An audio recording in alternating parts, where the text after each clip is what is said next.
But far more important than anybody else in this room are the 4 people who are sitting up here, whom I'm about to talk to for a few minutes. And I'm asking you to bear with me just for a couple of minutes so you can hear their stories. And after that, we will have the 3 main speakers, and then there will be questions from the media. But I would ask you just to bear with me for a number of minutes while I talk to these 4 people here. So I'm joined now by Patrick Dempsey, who's 21, and he's from the Liberties. I'm also joined by Laura Bulger, and I called her earlier Gillian, but it's Gill McKenna. Laura is a guard, and Gill works with the Special Olympics. And finally, with Enda Morgan, who's a band musician. He actually told me that he was a wedding band musician, but I think we'll leave that aside. But I want to talk to these people about why it is important for them, the significance of this day for them. So if we can start with Laura, and with Gillian. Can you just tell the group of people here, whichever one of you wants to take up the story first, a little bit about your journey and why you're here today? I suppose we're together 7 years. We were good friends before we got into a relationship. So I can say that I'm going to spend the rest of my life with my best friend. We had a civil partnership almost 2 years ago. Yeah, we discussed whether to have a civil partnership or not. We were kind of saying, will we just wait until we could have, full civil marriage equality?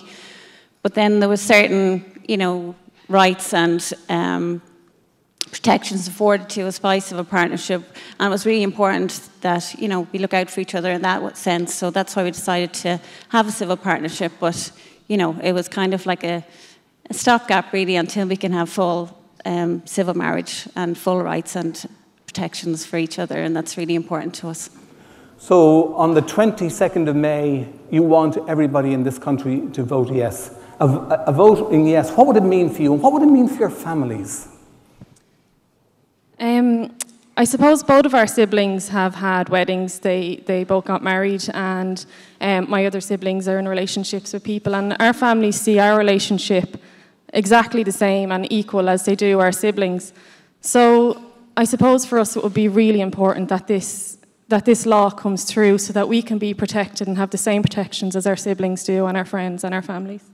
Yeah, our families don't see us as any different, and don't see our relationship as any different. And they, people casually say, "Oh, well, you're married," and we have to say, "Well, we're not quite married. It's civil partnership, and it's not the same. But hopefully someday we will be able to be married, and it won't be an issue at all." So what you want is that final recognition of the love which you have for one another. Yeah, it's very important to us, and. We're lucky enough we're here today, and we have a voice and we can use our voice. There's a lot of people around the country who don't have a voice, people who are struggling with their sexuality, and it's not easy. It's a lot to get your own head around, never mind trying to, get everyone else to accept who you are as well. And this could be a very important step to say, you know what, you're just as good as everyone else, you're just the same as everyone else, and that's all we're asking for. And so it's really, really important that we have a yes vote. There you are. That's their story. Thank you very much, Laura and Gill.